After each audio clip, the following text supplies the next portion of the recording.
Horton Hatches the Egg. Sighed Maisie, a lazy bird, hatching an egg. I'm tired, and I'm bored, and I've kinks in my leg, from just sitting here, day after day. It's work, how I hate it. I'd much rather play. I'd take a vacation, fly off for a rest, if I could find someone to sit on my nest. If I could find someone, I'd fly away, free. Then Horton the elephant passed by her tree. "Hello!" called the lazy bird, smiling her best. "You've nothing to do, and I do need a rest. Would you like to sit on the egg in my nest?" The elephant laughed. "Why, of all the silly things, I haven't feathers and I haven't wings. Me on your egg? Why, that doesn't make sense.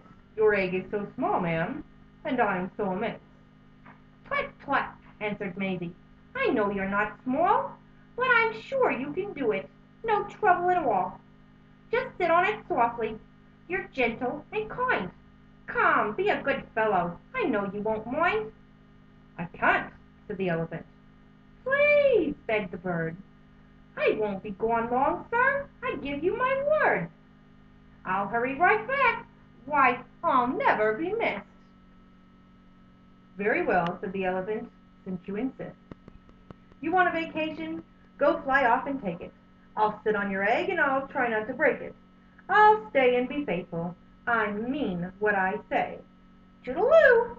sang out Maisie and fluttered away. The first thing to do," murmured Horton. "Let's see.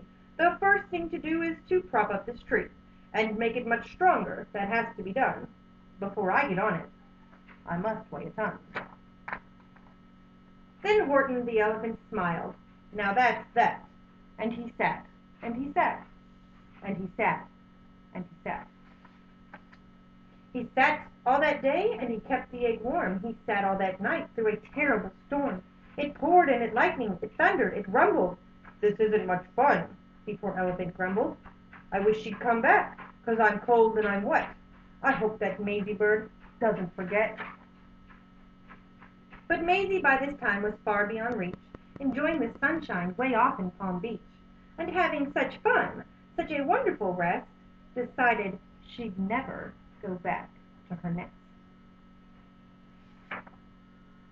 So Horton kept sitting there day after day, and soon it was autumn, the leaves blew away, and then came the winter, the snow and the sleet, and icicles hung from his trunk and his feet.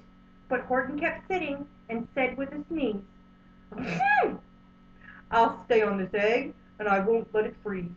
I meant what I said, and I said what I meant. An elephant's faithful, 100%. So poor Horton sat there the whole winter through, and then came the springtime with troubles anew. His friends gathered round, and they shouted with glee, "Look, Horton, the elephant's up in a tree!" They taunted, they teased him, they yelled, "How absurd!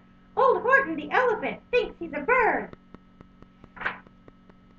They laughed and they laughed, then they all ran away, and Horton was lonely. He wanted to play, but he sat on the egg and continued to say, "I meant what I said, and I said what I meant. An elephant's faithful, 100%. No matter what happens, this egg must be tended." But poor Horton's troubles were far, far from ended, for while Horton sat there so faithful, so kind, 3 hunters came sneaking up softly behind. He heard the men's footsteps. He turned with a start.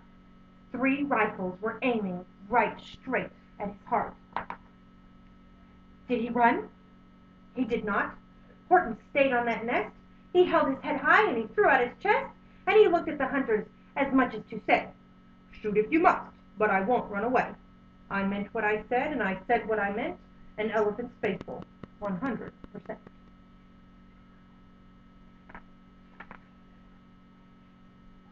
But the men didn't shoot. Much to Horton's surprise, they dropped their 3 guns, and they stared with wide eyes. "Look!" they all shouted. "Can a thing such a be? Can such a thing be? An elephant sitting on top of a tree? It's strange, it's amazing, it's wonderful, new. Don't shoot him, we'll catch him, that's just what we'll do. Let's take him alive, why, he's terribly funny. We'll sell him back home to a circus for money.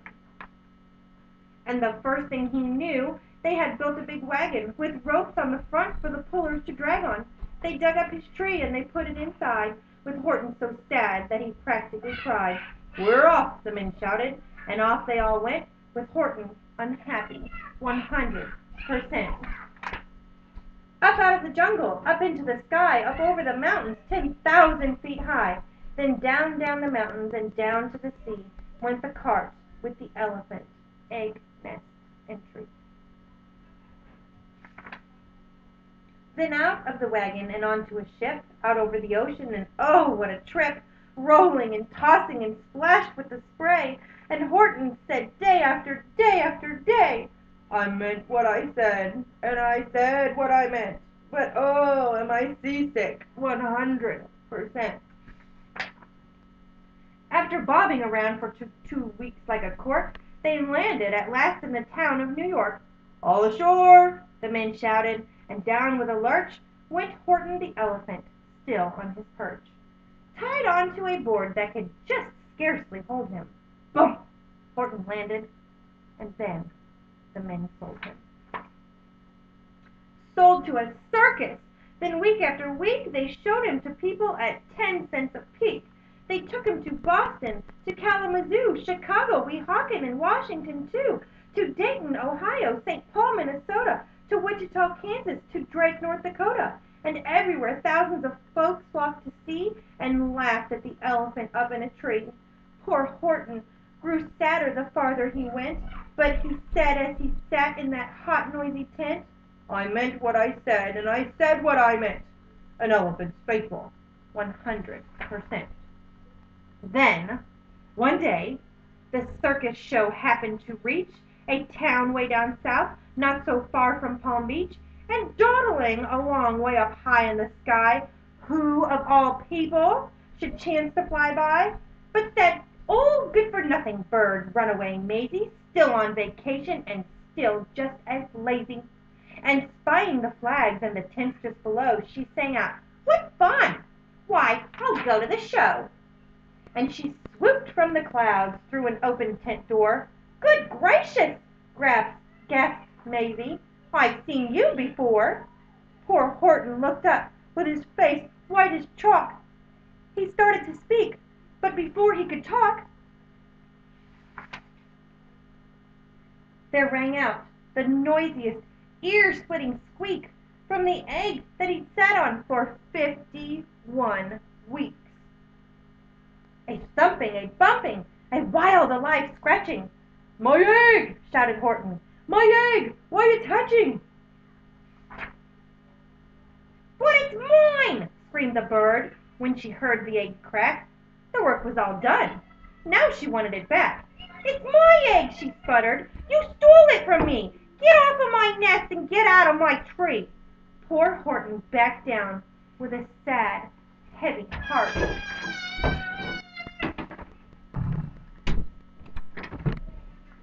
But at that very instant, the egg burst apart, and out of the pieces of red and white shell from the egg that he'd sat on so long and so well, Horton the elephant saw something whiz. It had ears and a tail and a trunk just like his.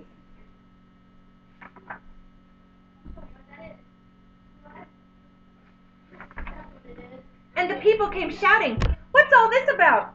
They looked and they stared with their eyes popping out. Then they cheered and they cheered and they cheered more and more. They'd never seen anything like it before. My goodness, my gracious, they shouted. My word! It's something brand new. It's an elephant bird. And it should be like that. Because Horton was faithful. He sat and he sat. He meant what he said, and he said what he meant.